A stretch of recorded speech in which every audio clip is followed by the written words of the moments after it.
to move that a little lower, I'm shorter. I'm Cameron. I am currently a junior at CAS, and I did this fellowship with the Sylvia Rivera Law Project based here in New York.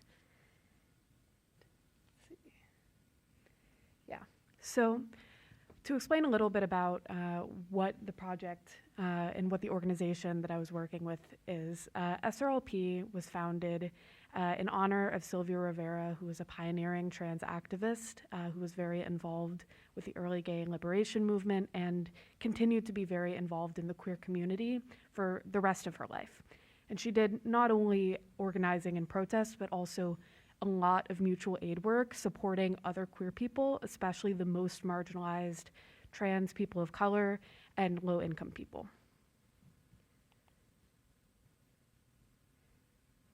So to explain a little bit about my fellowship, most of my work personally focuses on the area of intersection between health and human rights. So essentially looking at, for trans people, what are their experiences like when they're encountering the healthcare system and the state in relation to the healthcare system? But really what I ended up finding was that a lot of the greatest health needs for trans people at SRLP was related to housing. And that's something that I'll elaborate more on in a little bit. But really people needed to be connected to resources because in order to do anything else to take care of their health, they needed to be in a stable living situation.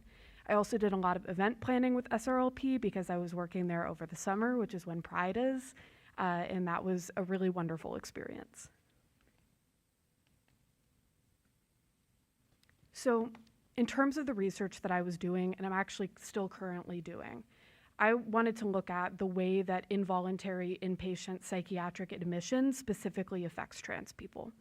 In New York City, there's a policy wherein people can be committed against their will by the discretion of a police officer and then held for up to 14 days in a psychiatric facility.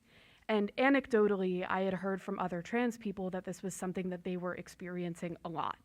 And so I wanted to do some research to see what these experiences of involuntary admission were like for trans people and if they felt like, on a personal level, if they felt that it was motivated by their gender and by their gender being pathologized.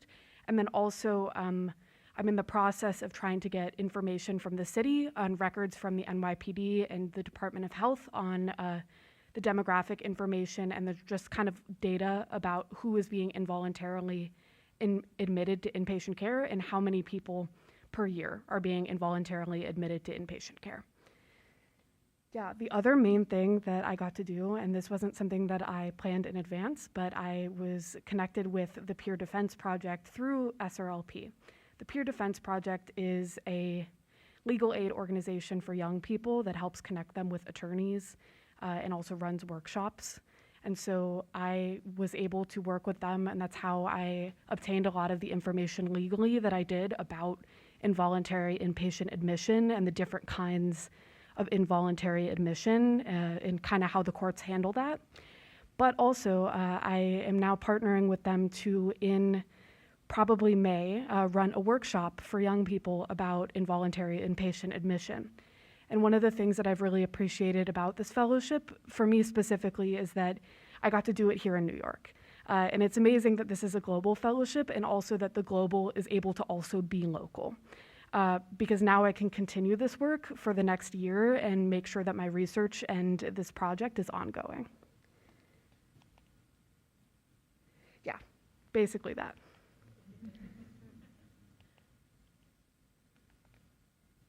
Oh, okay, I guess that's it.